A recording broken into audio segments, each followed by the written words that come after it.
Hello friend, टीचमेट में आपका स्वागत है। बीपीएससी प्रधान शिक्षक परीक्षा जो कि 22 दिसंबर को होने वाली है, आज उसका एडमिट कार्ड जारी कर दिया गया है। यानी अब आप चाहे तो अपना एडमिट कार्ड डाउनलोड कर सकते हैं। अगर आपको डाउनलोड करने में कोई प्रॉब्लम हो तो आप हमें कमेंट में बता सकते हैं।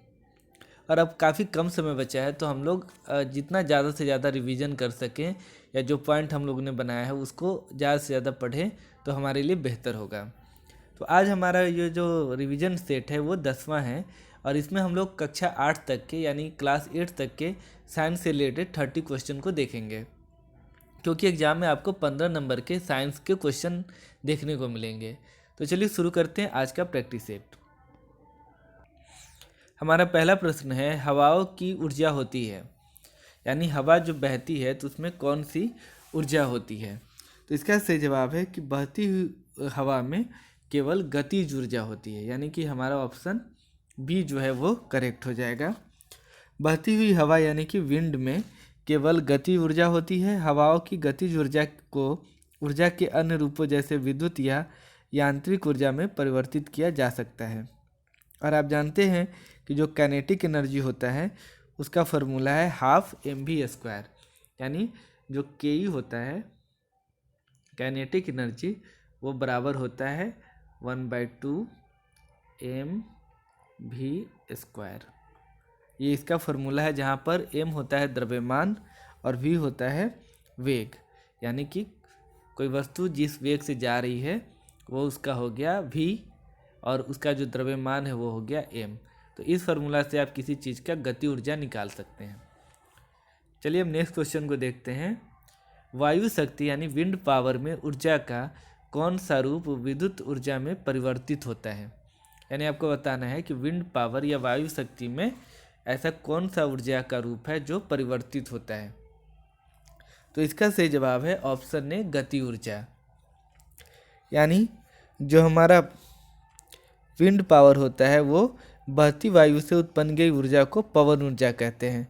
पवन ऊर्जा के उत्पादन के लिए हवादार जगहों पर पवन चक्कियों को लगाया जाता है, जिनके द्वारा वायु की गति ऊर्जा यांत्रिक ऊर्जा में परिवर्तित हो जाती है। इस यांत्रिक ऊर्जा को जनित्र की या जनरेटर की मदद से विद्युत ऊर्जा में परिवर्तित किया जा सकता है। तो दोस्तों यहाँ से जवाब हो जाएगा ऑप्शन ए। हमारा नेक्स्ट क्वेश्चन है कि जब बर्फ़ पिघलती है तो क्या होता है।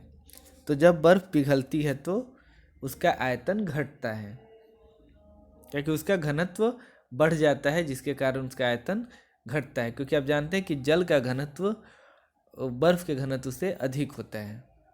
यही कारण है कि बर्फ़ जो होती है वो जल के ऊपर तैरती है, यानी जिसका घनत्व कम होता है वो तैरता है। तो यहाँ पे सही आंसर हो जाएगा ऑप्शन बी।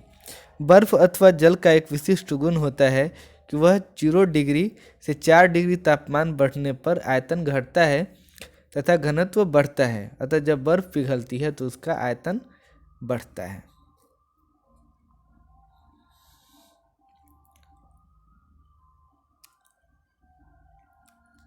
नेक्स्ट क्वेश्चन है, थर्मोस्टेट का प्रयोजन क्या है।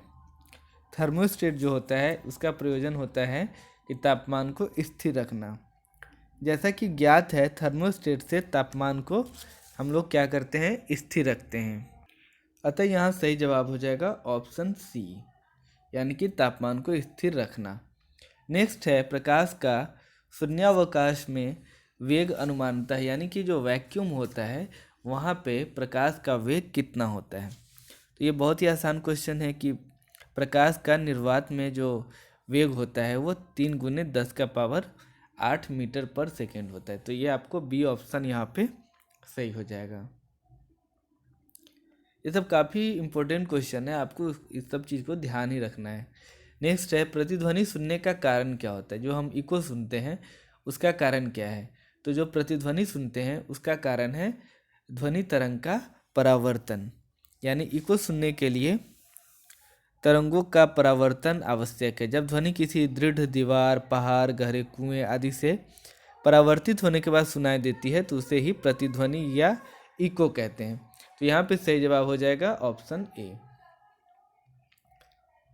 नेक्स्ट है, आपको यहाँ पर युग्म दिए हुए हैं, आपको इसको मिलान करना है कि कौन सा किससे संबंधित है। पहला वाला जो है वो अंतरिक्ष यान है और दूसरा उसका है प्रयोजन। यानी पहला है आपको कैसनी हाइजेंस या हाइगेंस, दूसरा है मैसेंजर, तीसरा है वाइजर 1 और 2, और आपको इसका मिलान करना है कि वाइजर 1 का क्या काम था, मैसेंजर का क्या काम था और कैसनी हाइजेंस का क्या काम था। तो आपको इसमें सही मिलान करना है कि कौन किससे संबंधित है। तो यहाँ पे आप देखेंगे कि ऑप्शन 1 जो हमारा यहाँ है, यानी कैसनी हाइजेंस जो था वो शुक्र की परिक्रमा करने के लिए नहीं भेजा गया था, जबकि बल्कि यह शनि का ग्रह और उसके उपग्रह का अध्ययन करने के लिए भेजा गया था। और मैसेंजर को वर्ष 2004 में बुध का मानचित्रण और अन्वेषण के लिए भेजा गया था। और वाइजर 1 और 2 को बाह्य सौर परिवार का अन्वेषण करने के लिए भेजा गया था।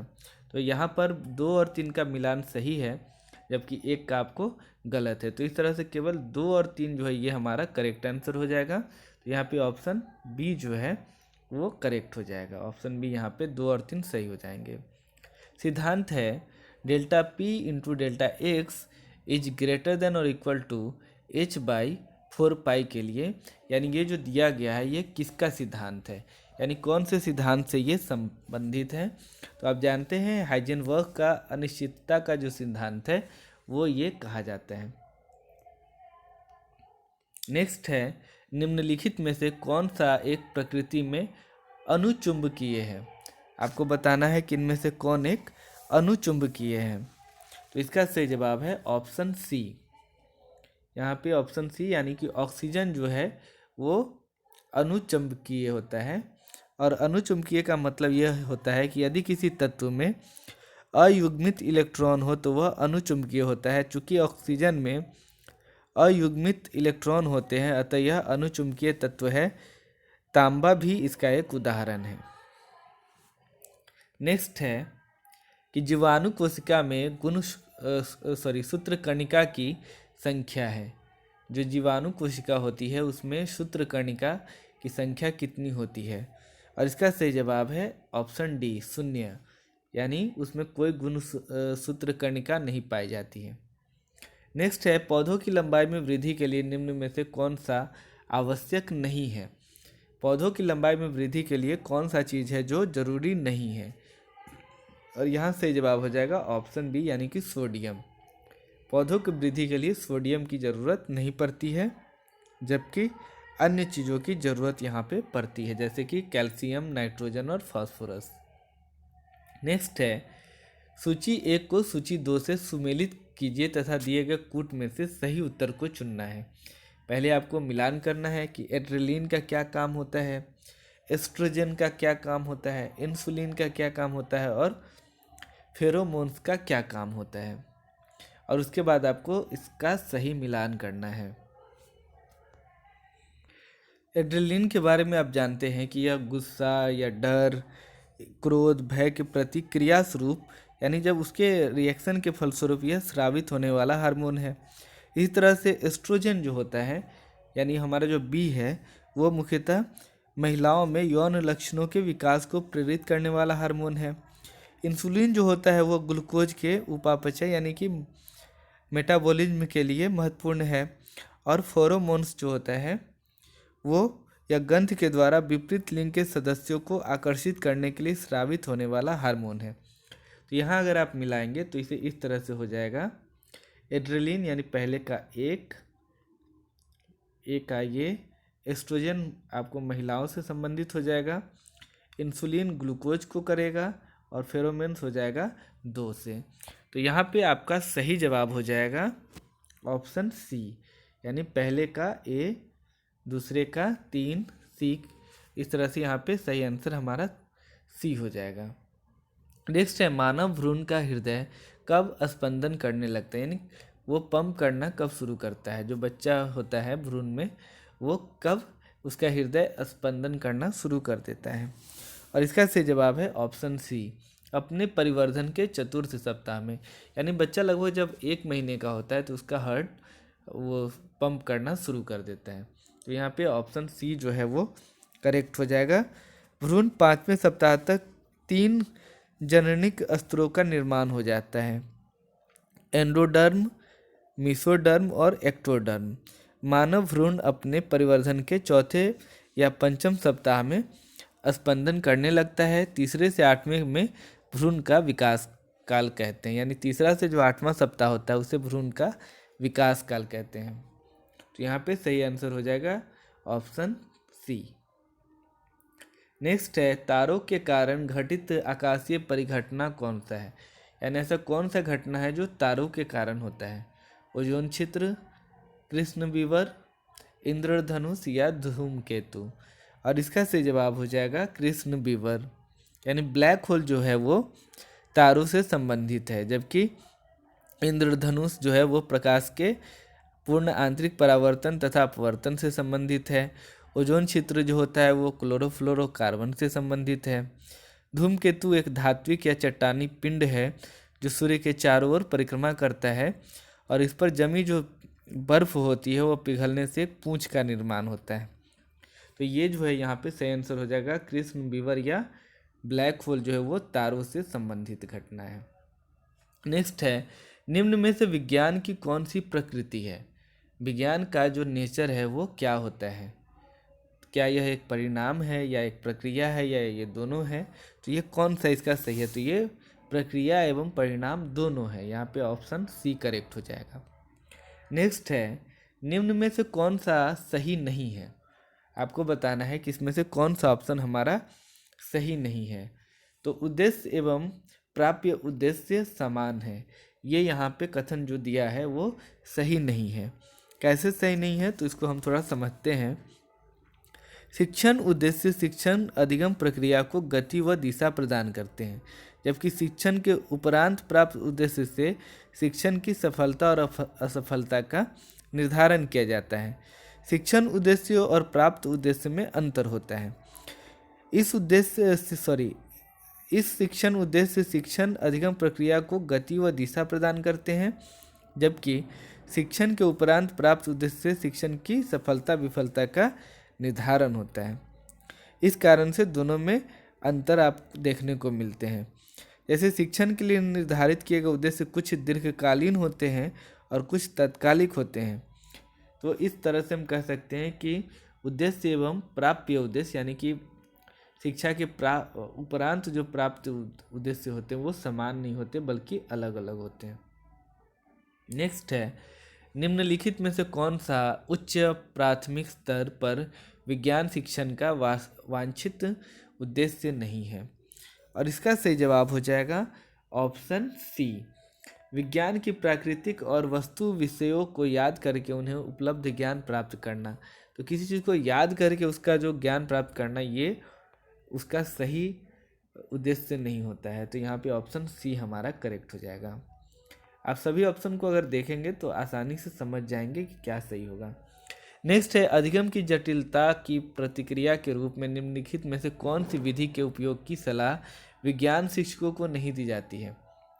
तो आपको बताना है कि साइंस टीचर के नाते आप इनमें से किस विधि का प्रयोग नहीं करेंगे। और इसका सही जवाब हो जाएगा ऑप्शन सी। जटिल संकल्पनाओं को प्रारंभ करते समय विद्यार्थियों के चिंतन को प्रोत्साहित करने के लिए केवल मुक्त उत्तर वाले प्रश्न को पूछना। तो यहाँ पर है कि जटिल संकल्पनाओं को प्रारंभ करते समय विद्यार्थियों के चिंतन को प्रोत्साहित करने के लिए केवल मुक्त उत्तर वाले प्रश्न नहीं पूछना चाहिए, क्योंकि इसमें सरल से कठिन उत्तर पाने वाले प्रश्न पूछे जाते हैं। तो इसमें हम लोग ऐसे क्वेश्चन पूछ सकते हैं जो पहले आसान हो फिर थोड़े डिफ़िकल्ट नेचर के हो, ताकि बच्चों में जटिल संकल्पना का विकास हो सके। और अगर हम केवल मुक्त उत्तर वाले प्रश्न पूछेंगे तो बच्चे अपने हिसाब से ही उत्तर देंगे, तो जो संकल्पना हम समझाना चाह रहे हैं हो सकता है वहाँ तक बच्चे ना पहुँच पाए। तो यहाँ पे सी आंसर करेक्ट हो जाएगा। नेक्स्ट है, एक अच्छा विज्ञान शिक्षक वह है जो क्या करता है, तो जो विद्यार्थियों में अंतर्निहित योग्यताओं का विकास करता है, यानी कि ऑप्शन बी यहाँ पे करेक्ट हो जाएगा। हमारा नेक्स्ट क्वेश्चन है, निम्नलिखित में से कौन सा विद्यार्थियों में वैज्ञानिक कौशलों के विकास के लिए सबसे ज़्यादा उपयुक्त है। तो यहाँ पर है ऑप्शन बी, यानी प्रयोगशाला कार्य निष्पादित करना, ये सबसे ज़्यादा महत्वपूर्ण है। नेक्स्ट है, अनुकक्षा 8 के बच्चों को शैक्षिक भ्रमण के लिए लेकर जाती है। इस क्रियाकलाप के लिए निम्नलिखित में से क्या सबसे अधिक उपयुक्त उद्देश्य हो सकता है। यानी जब अगर किसी बच्चे को शैक्षिक भ्रमण पे ले जाया जाता है तो उसका सबसे अच्छा उपयुक्त जो उद्देश्य है वो क्या हो सकता है। तो वो आपको हो सकता है ऑप्शन यहाँ पे डी, यानी कि ए, बी और सी। यहाँ पर आप ए, बी, सी और जो ऑप्शन देख रहे हैं वो करेक्ट है। यानी बच्चों के मध्य अंतःक्रिया को प्रेरित करता है, यह ठोस अनुभवों के द्वारा प्रक्रिया कौशलों को बढ़ावा देता है और यह बच्चों के अवलोकन कौशलों को बढ़ाता है और यह शिक्षक की कक्षा की एक लय को तोड़ता है। तो ये तो गलत हो जाएगा। तो बाकी 3 ऑप्शन आपको करेक्ट हो जाएंगे। तो यहाँ पे डी ऑप्शन हमारा करेक्ट है, ए, बी और सी। नेक्स्ट है टीजीटी विज्ञान के पद के लिए, यानी कि ट्रेन ग्रेजुएट टीचर साइंस के पद के लिए 4 प्रत्याशियों को वन काटने के परिणाम पर एक पाठ योजना बनाने के लिए कहा गया। निम्नलिखित में से कौन सी पाठ योजना वैज्ञानिक उपागम प्रदर्शित करती है, यानी कि साइंटिफिक मेथड को वो डेमोस्ट्रेट कर रही है, बता रही है, आपको ये चुनना है। और 4 ऑप्शन यहाँ आप देख रहे हैं, इसमें से सही बताना है और इसका सही जवाब हो जाएगा ऑप्शन बी। ऐसे क्रियाकलाप सम्मिलित करती हैं जिन्हें बच्चे समूह में कर सके और पावर पॉइंट प्रस्तुत करके निष्कर्ष निकालें। तो यहाँ पे आपको ऑप्शन जो है वो बी यहाँ पे बताया जा रहा है कि करेक्ट है। हो सकता है आपके हिसाब से कोई और ऑप्शन भी करेक्ट हो, तो आप हमें कमेंट में बता सकते हैं। तो यहाँ पर जो बुक के अकॉर्डिंग है वो ऑप्शन बी को करेक्ट बताया गया है, जबकि मेरे हिसाब से ये भी हो सकता है कि इस संप्रत्यय को समझाने हेतु अनेक प्रकार के उदाहरण प्रस्तुत करती हो। नेक्स्ट है गीता कक्षा 8 के छात्रों को मानव नेत्र विषय पढ़ाने के लिए पाठ योजना बना रही है। नीचे दिए क्रियाकलापों में से किसे पाठ योजना में सम्मिलित करने पर पाठ अधिक प्रभावी बन सकता है और छात्रों की संबंधित संकल्पनाओं को अच्छी तरह समझ सकने में सहायता कर सकता है। और इसका सही जवाब हो जाएगा ऑप्शन ए, छात्रों के क्रियाकलापों और कक्षा में पारस्परिक प्रश्नोत्तर का उपयोग करना, यानी कि ऑप्शन ए हमारा करेक्ट हो जाएगा। नेक्स्ट है निम्न में से कौन सा श्रव्य दृश्य सामग्री है, यानी ऑडियो विजुअल मटेरियल इसमें से कौन सा है। जैसे वृत्त चित्र, बुलेटिन बोर्ड, चित्र विस्तारक यंत्र या फ्लैनेल बोर्ड, इसमें से कौन सा एक श्रव्य दृश्य सामग्री है। तो यहाँ पर आप वृत्त चित्र जिसे कहते हैं, यह एक किसी घटना या तथ्य पर आधारित एक फिल्म होती है जो शिक्षण में अधिक प्रभावशाली है। चित्र विस्तारक यंत्र दृश्य सामग्री है। फ्लैनेल बोर्ड या बुलेटिन बोर्ड द्वारा दृश्य सामग्री अथवा लिखित सूचना सामग्री को प्रस्तुत किया जाता है। तो बाकी आप जो ऑप्शन देखते हैं ये सभी आपको दृश्य सामग्री है, जबकि वृत्त चित्र जो होता है या डॉक्यूमेंट्री फिल्म आप कह सकते हैं, वो जो आपको है ये एक टाइप से श्रव्य और दृश्य दोनों होता है। तो पहला ऑप्शन करेक्ट हो जाएगा। तो विनाशकारी भूकंप के गुरुत्व के कारण त्वरण होगा। अगर कोई विनाशकारी भूकंप हो तो उसके कारण जो त्वरण उत्पन्न होगा वो कितना होगा, और इसका सही जवाब हो जाएगा ऑप्शन डी, यानी मोर देन 980 मीटर पर सेकेंड स्क्वायर। तो ये आपको फैक्चुअल क्वेश्चन है, इसे याद रखेंगे। नेक्स्ट है एक वस्तु का पृथ्वी पर द्रव्यमान 100 kg है। अगर चंद्रमा पर गुरुत्व जनित त्वरण है तो चंद्रमा पर वस्तु का द्रव्यमान कितना होगा। तो आप जानते हैं कि देखिए गुरुत्वाकर्षण के कारण भार में परिवर्तन होता है, द्रव्यमान वस्तु का सेम ही रहता है। तो इस कारण से यहाँ पर इसका जो सही जवाब है वो हो जाएगा ऑप्शन सी, यानी कि 100 kg ही। आप इस चीज़ को ध्यान रखें कि भार में परिवर्तन होता है, द्रव्यमान में नहीं। द्रव्यमान वस्तु के अंदर जो अणु है, परमाणु है, उसको कहते हैं, यानी कितने कण उसके अंदर है, तो वो उसमें परिवर्तन नहीं होता, बल्कि केवल जो पृथ्वी जो गुरुत्वाकर्षण बल लगा रही है वो बदल जाता है। चांद का गुरुत्वाकर्षण बल कम है, इसके कारण वहाँ पे भार जो होता है वो घट जाता है। नेक्स्ट है जब किसी बोतल में पानी भरा जाता है और उसे जमने दिया जाता है तो बोतल टूट जाती है, क्योंकि ऐसा क्यों होता है? तो उसका कारण है कि पानी जमने पर फैलता है, यानी कि ऑप्शन ए हमारा करेक्ट हो जाएगा। नेक्स्ट है, बादल आच्छादित रातें स्वच्छ का आकाश वाली रातों से अधिक गर्म होती है, क्योंकि, और इसका सही जवाब हो जाएगा ऑप्शन ए, बादल पृथ्वी तथा हवा से उष्मा का विकिरण रोकते हैं। यानी बादल एक तरह से चादर का काम करता है, ब्लैंकेट का काम करता है, जो कि जो पृथ्वी की उष्मा है उसको अंतरिक्ष में जाने नहीं देता, जिसके कारण वो रातें गर्म हो जाती है।